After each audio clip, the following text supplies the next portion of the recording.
What's good, guys? I'm Dr. P and welcome back today for another Fortnite Battle Royale video. Now in today's video, I want to break down what exactly happened yesterday in the in-game event, the cube event, the butterfly event, whatever you want to call it. It was big, it was very important, and I want to break down everything in this video. So definitely stick around into the end to get all the info you need. If you're new to the channel and you like what you see, go ahead and hit me with the subscription and drop a like on this video if you enjoy. Before we talk about the event though, I want to update you guys on something new coming to Fortnite that was announced this morning. Earlier today, Fortnite went on Twitter and said that there is going to be a collaboration with the NFL, the National Football League. You can choose any one of the 32 different NFL teams' jerseys and change the number to whatever you want. This is basically the same thing they did with the soccer skins for the World Cup a couple months ago. Personally, I'm a huge fan of the NFL. Go Panthers. So I love to see this collaboration. Hopefully they'll continue to do this more for other sports leagues like maybe the NBA or the NHL. Let me know what you guys think about this. I thought it was extremely cool. So now let's go over and recap what happened yesterday. At 1 p.m. Eastern, the event started, and basically the cube had just started spinning around and glowing purple and shooting different spurts of lightning into the rift in the ground. After a while, there was a huge explosion like we were anticipating, and every player in the lobby got a white screen. Once the screen faded from white, every player was floating in an empty void, just a huge white open area. You could see every other player in the lobby, and it does look a lot like the area of Leaky Lake prior to the cube event. After a while, the player floated near a butterfly. We were anticipating a butterfly from the game's coding,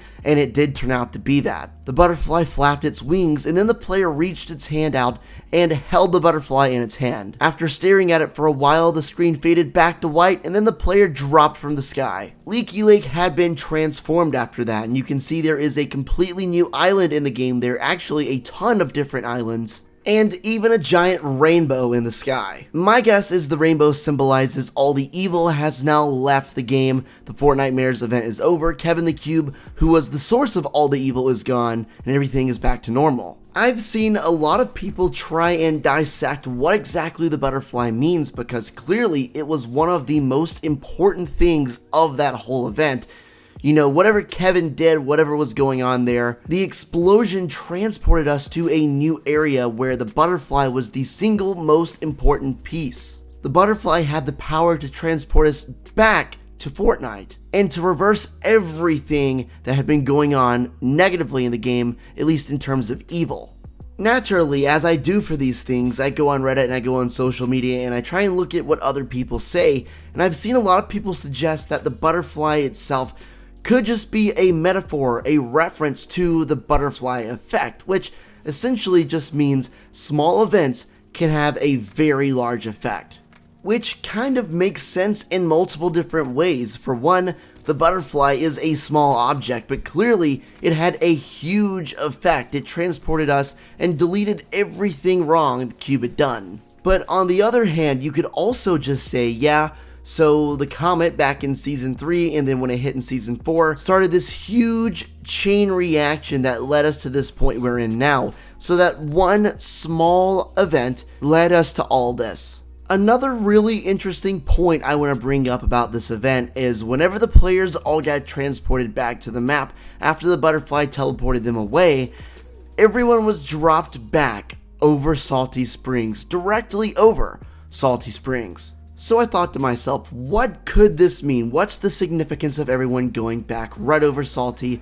There's gotta be a reason. If they're putting everyone back right there, what's the reason? But then it hit me. Back in season 5, if you'll remember, there were a bunch of stone heads which were all pointed directly at Salty Springs. On top of that, Salty Springs was also the location, the only location that was not changed that had a rift directly above it back in season 5. I made multiple videos about this very topic back then, and then it just kind of faded away and the rift went away and everyone forgot about it until now, and I think honestly, I believe there's a chance this could have been a foreshadowing to the butterfly event. I mean, I wouldn't put it past them because they did put the cube in the game for like 3 different months and have it all planned out for that long. And what's crazy about this whole thing is I believe that event was just the very start of something new.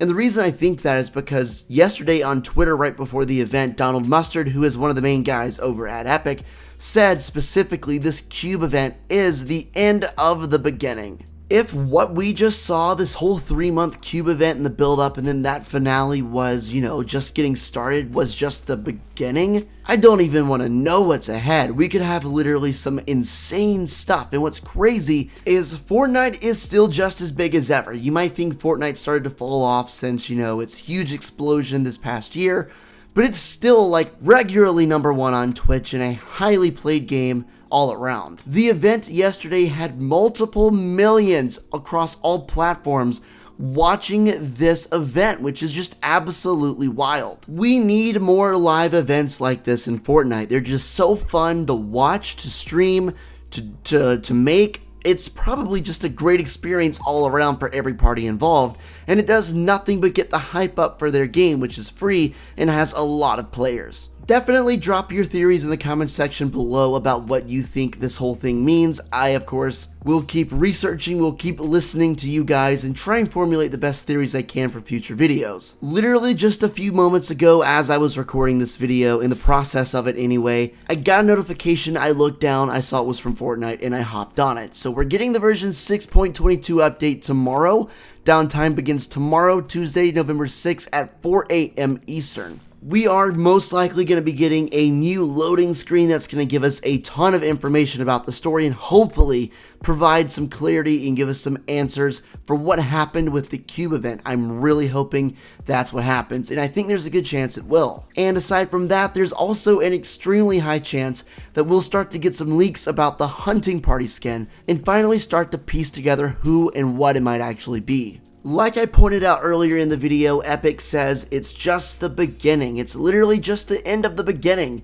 We have so much ahead of us and Fortnite is just getting started. If you enjoy Fortnite, if you love to be updated, if you love the best theories out there, make sure to go ahead and subscribe to my channel so you can be among the first to know every single time I upload new content, go live, or have a new theory to share. YouTube's been kind of weird sometimes, not sending out notifications properly, so if you really want to be notified, I would suggest hitting that bell next to the subscribe button to turn on notifications. If you're planning on buying any V-Bucks soon to cop any of the new skins, maybe the NFL skins coming out here in just a couple days on November 9th, be sure to use my support a creator code when you buy the skin. It's Pineapplez YT. It allows you to directly support my channel. If you tweet me a picture of you using my support a creator code, I will be sure to hit you with that like, and I might even hit you with the follow. Speaking of Twitter, you should really be following me over there. I'll link it in the description. It's the #1 way to get in contact with me if you want to talk Fortnite, if you want to talk about anything else, if you want to give a theory to me and just see what I think. No matter what it is, #1 way to follow me. I'm always on there, always retweeting, always tweeting, so for sure, hit me up if you haven't. I sincerely hope you guys enjoyed the video. If you did, like I said, drop a like, and I'll catch you in the next one, and until then, take it easy,